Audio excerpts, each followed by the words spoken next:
Laisse béton! Dans ce nouvel épisode de Laisse béton, je vous emmène dans la garrigue du sud-ouest de la France, près de Carcassonne, cette campagne où a grandi mon invité et dont il parle avec une émotion palpable. Pierre Expert est l'un des fondateurs de Fratisana, une plateforme de vente en ligne de produits d'artisans ruraux lancée fin 2022. Fratisana, c'est aussi l'histoire de jeunes gens qui décident d'aligner leur vie professionnelle avec leurs valeurs en mettant en lumière l'artisanat et surtout les artisans. Et rien que pour ça, on leur souhaite tout le succès qu'ils méritent. Je suis Amélie Dague, bienvenue dans Laisse béton et bonne écoute.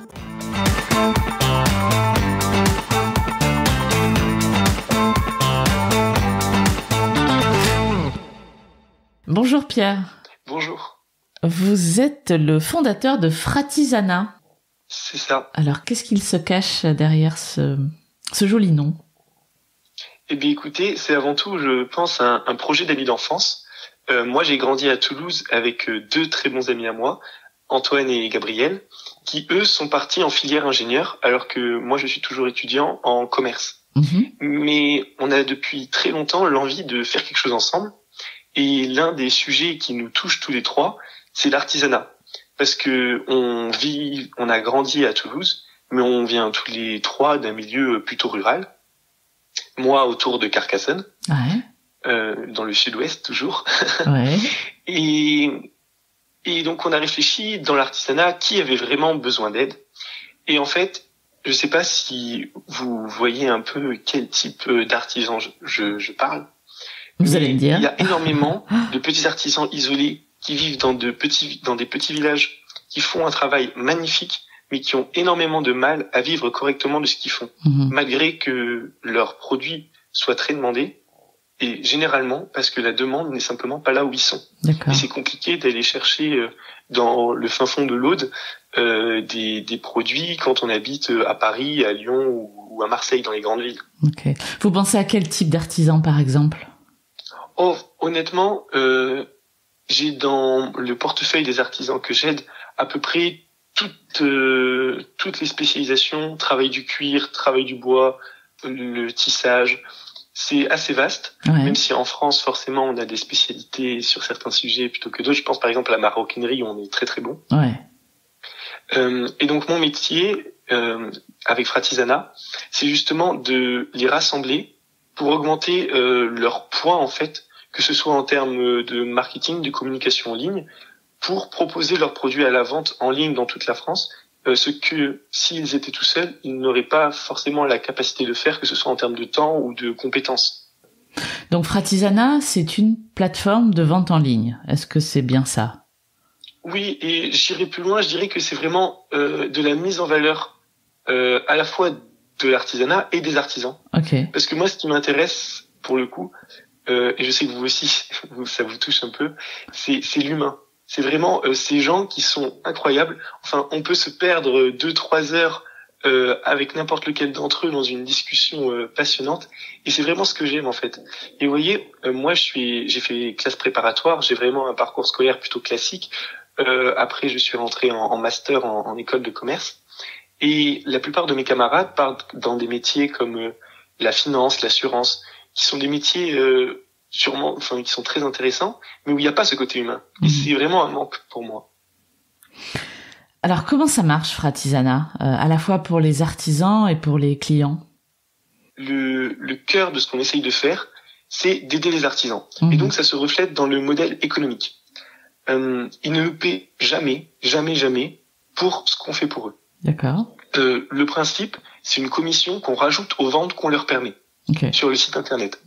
Et pour être transparent, qui s'élève en moyenne entre 10 et 15%. D'accord. Ce qui est pas très élevé, contrairement à si vous l'achetiez sur une plateforme classique ou si vous alliez même l'acheter en magasin. Et donc, c'est gagnant-gagnant pour tout le monde, parce que les artisans, pour eux, ce n'est que des ventes en plus. En fait, on remplit leur carnet de commandes.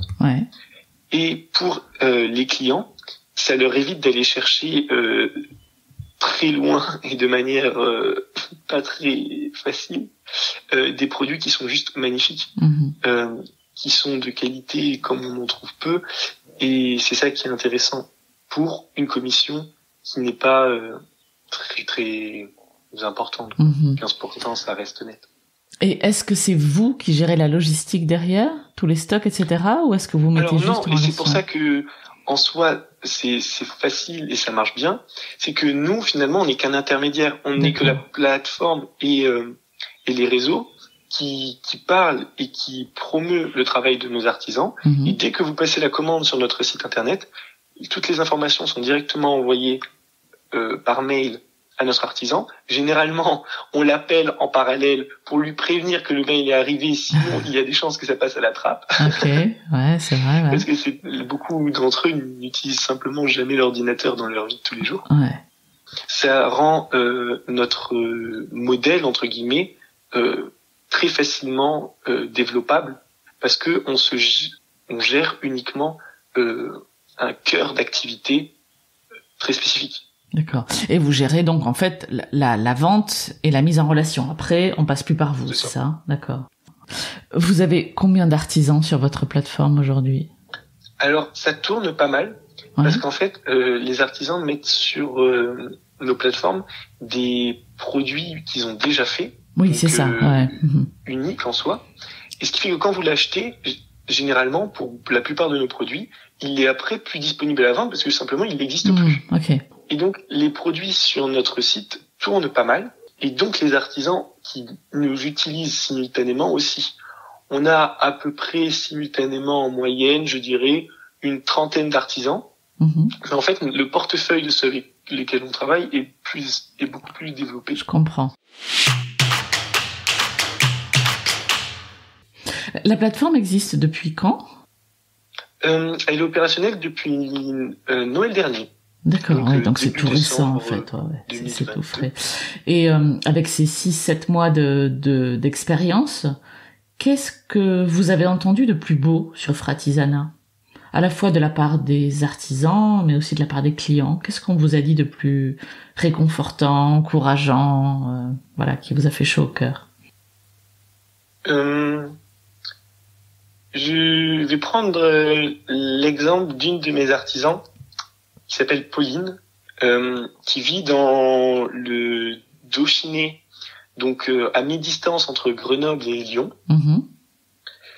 Je vous raconte brièvement son histoire pour que vous puissiez comprendre le contexte. À la base, Pauline était fleuriste et en fait, à force de manier les fleurs, elle est devenue allergique au pollen. Ah. Ce qui n'a pas été très facile parce que c'était vraiment le métier de ses rêves, etc.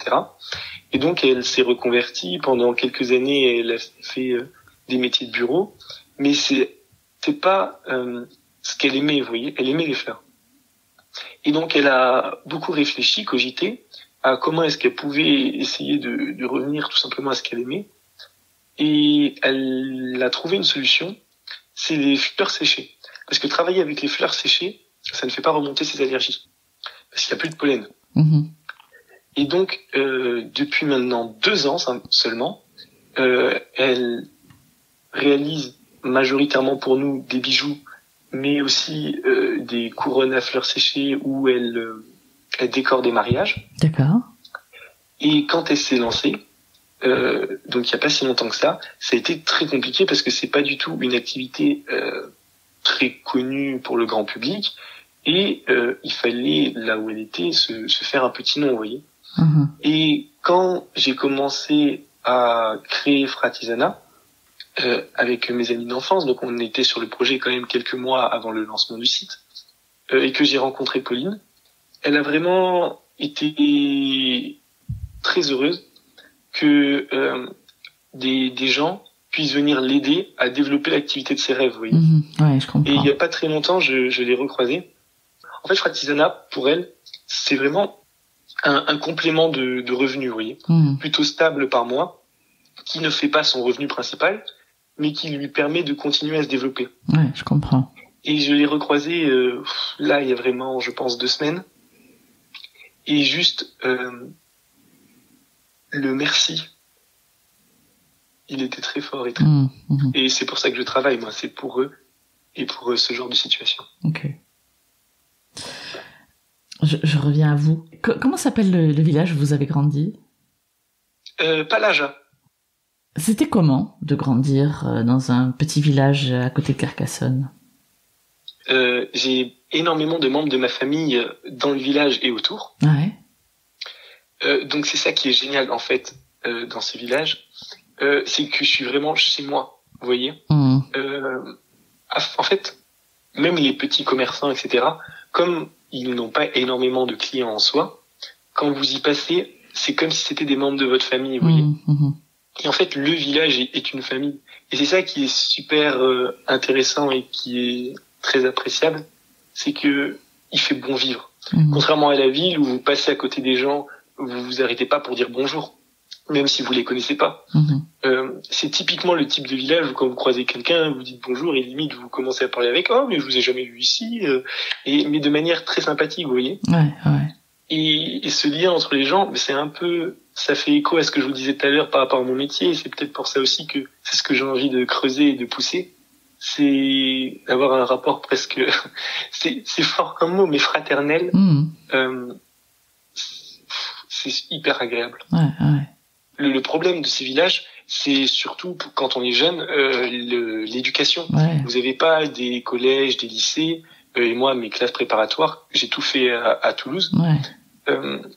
Et ça, c'est vrai que c'est un peu au quotidien handicapant.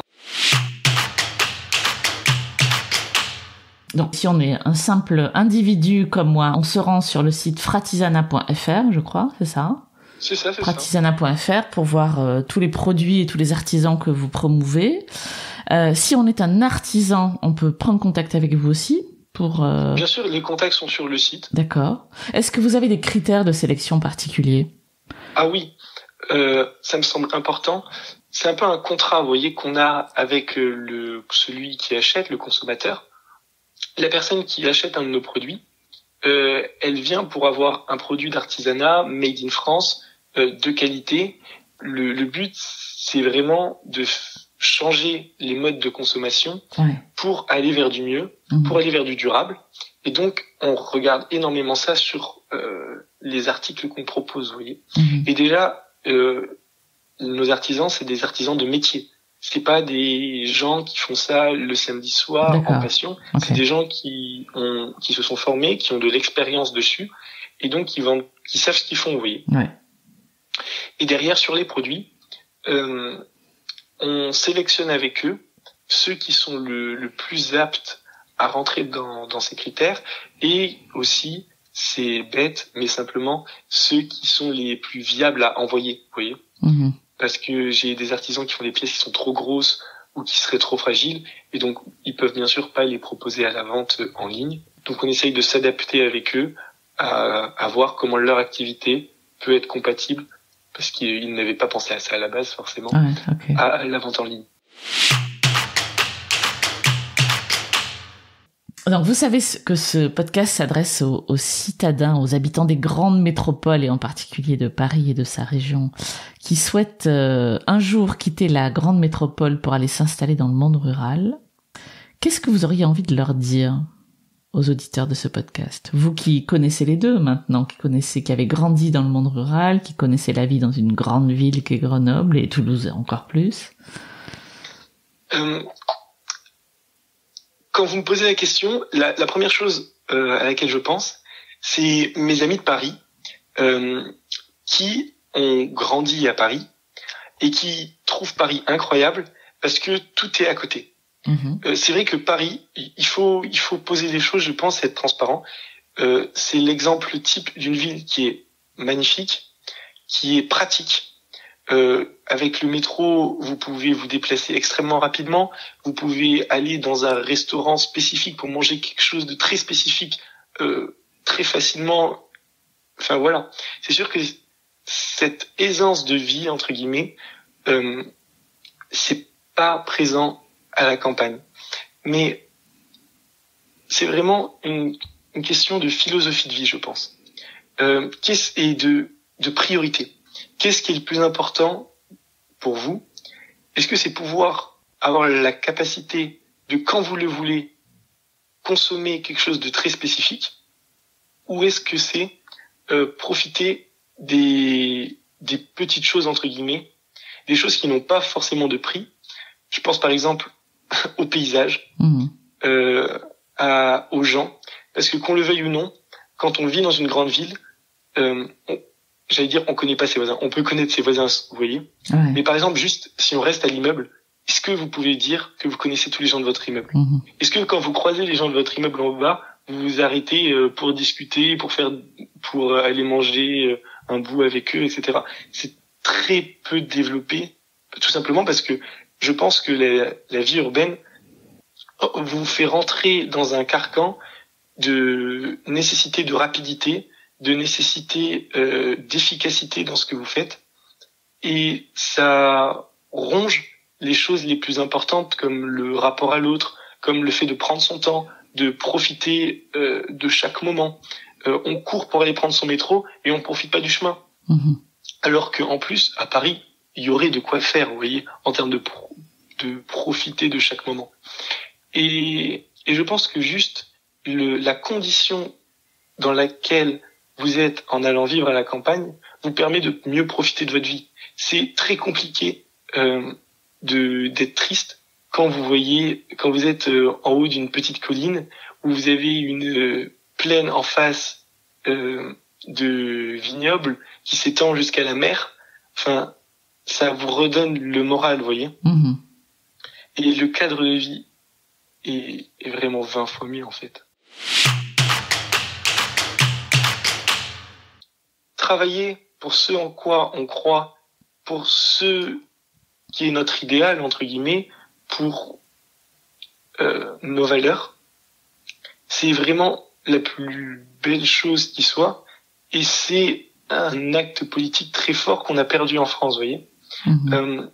Moi, mes valeurs sont très simples, hein, c'est la ruralité, les petits gens, entre guillemets, de la campagne, c'est la chaleur humaine dans les petits villages. Enfin, c'est ce avec quoi j'ai grandi, et c'est ceux que j'aime et m'animent, vous voyez. Et essayer de travailler et de vivre en accord avec ce que j'aime, ça permet d'améliorer considérablement la société. Parce que, tout simplement, si tout le monde travaille dans le but d'améliorer le point qu'il aime, ça tire tout le monde vers le haut. Et Fratisana, c'est un très bon exemple de projet qui, à la base, est une entreprise. Enfin, vous voyez, c'est complètement inséré dans le modèle économique actuel, mais qui, en travaillant, travaille à tirer un petit bout de la société vers le haut, mais à son échelle. Et si chacun arrive à travailler dans ce sens, on peut faire une société magnifique. Et c'est vraiment le message, si vous me permettez, que j'aimerais faire passer, c'est essayer au maximum, certes d'être en adéquation avec vos valeurs, mais de travailler pour elles. Parce que c'est en les poussant de cette façon que vous vous sentirez le mieux et que vous pourrez être heureux et être fier de vous. Voilà. Merci Pierre. Merci à vous. C'était Laisse Béton, le podcast qui aide les citadins à réaliser leurs rêves de vie au vert. Si vous voulez réagir à cet épisode, témoignez vous-même au micro de Laisse Béton ou me suggérez des invités, écrivez-moi à amélie@laisse-béton.fr. Laisse Béton est également présent sur Instagram, Facebook, Twitter et LinkedIn. Si vous aimez ce podcast, abonnez-vous sur Apple Podcast, Google Podcast, Spotify ou Deezer. Décorez-le d'étoiles sur votre appli de podcast préféré et parlez-en autour de vous, c'est encore le meilleur moyen de le faire connaître. À très bientôt.